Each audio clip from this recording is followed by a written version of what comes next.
So one of the reasons I want to start making these videos is to show the progress and changes here in the garage as time goes on. So one of the latest storage solutions I've made is this type of drill press cabinet. So here's a video, hope you enjoy it. So I started off by cutting all the wood to the correct length and size on the table saw.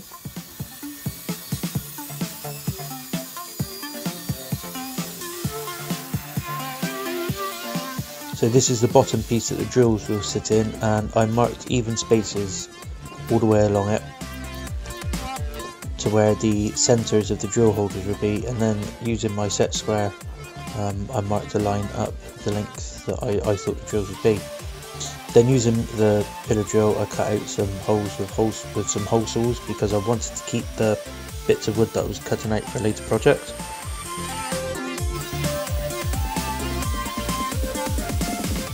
As you can see, I've painted the wood since. Then I then marked the edges of the circles where I had to cut out with the jigsaw, which I'm doing now.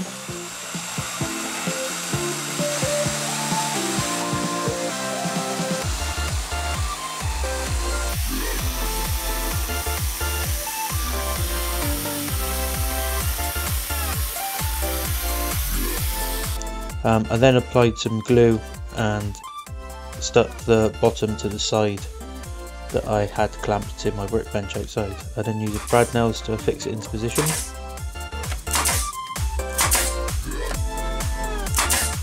And I did the same the other side. Obviously I will come back once they're both fitted and put some nails in the bottom to hold in position. Then using some scrap MDF that I had around, I cut to length to use as drawer slides. So what I've done is I've placed my biggest drill into one of these slots and I've marked where I want to put these drawer slides now.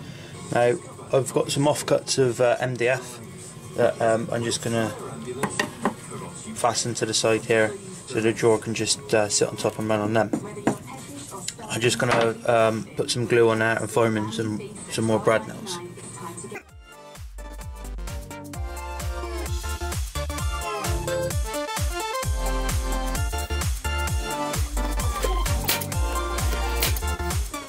So now I'm fitting the shelf and I have the two sides clamped up with the shelf in there. Obviously I'm drilling the holes to secure it into position now. Couple of screws either side.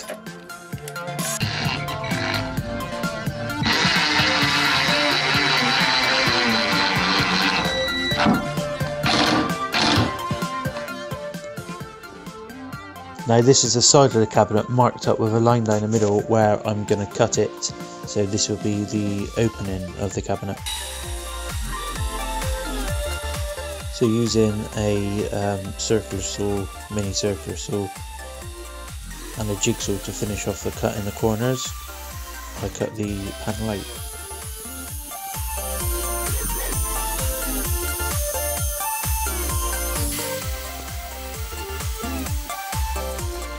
I ripped this piece of MDF down on the miter saw.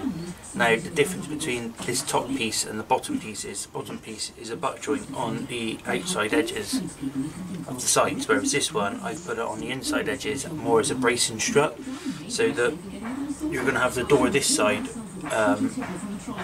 and it's obviously not gonna retain all of its rigidity. So the reason I put it on the inside is just to help it be stronger when it's bolted to the wall and to keep its strength really. So then I fired in a few brad nails just to hold it in position, drilled the holes, countersunk them, and then fired a few screws in.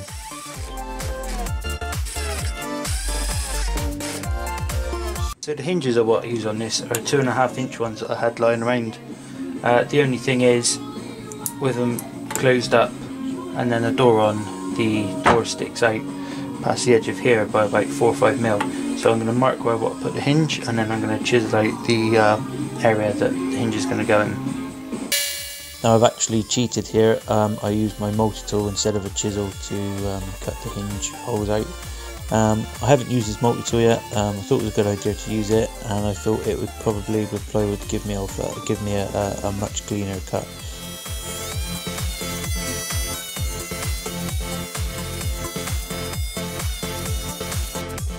Now I'm scraping out some dados that I cut into the door panels. I glued the two door panels up, a few screws.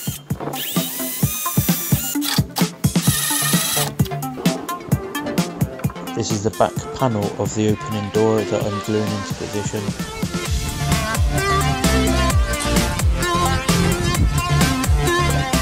Fired a few brads to keep it in.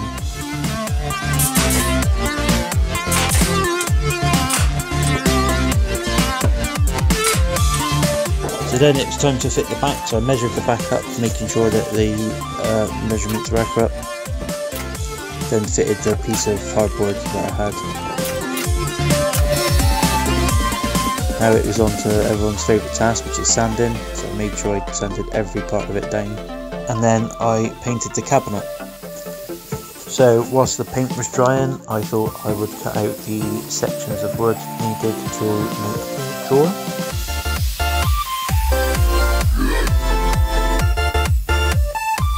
There's a finished drawer. Obviously it's unpainted and unsanded, but that's the next task. So then I had to make the bits of the drill pieces we're going to sit in, and I just cut the wood at a 20-degree miter. I then marked 20mm on my drill bit, and I stuck a piece of tape on there, and I drilled out each individual size, counting how many drill bits I had to make sure I had the right amount of holes to hold them.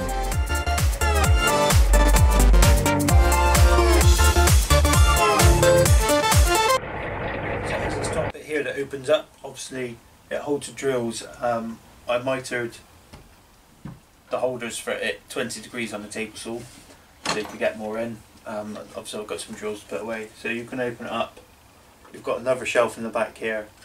I've just got some stuff chucked on there at a minute until I get round to making some more of these up, store stuff in the back. So moving down the shelf, I have my battery chargers here, and this one has a battery on. It's good to keep them out of the way because I think there's only this one that you can mount onto the side of something on a wall, whereas the others can't. So I had to come up with something to keep them stored, and I'm not using them.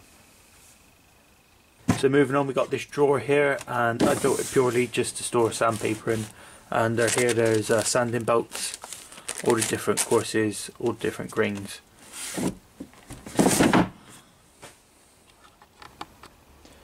And then last but by no means least, I have my drill holder for my various drills and impact drivers. As you can see, they slot in very easy, and again it's something that keeps them out the way, off the workbench, and keeps them in a tidy place. If they're not in there, I know that they're out somewhere else. So that's basically my drill cabinet come sandpaper holder come drill station, charger station, cabinet. That's it built and completed.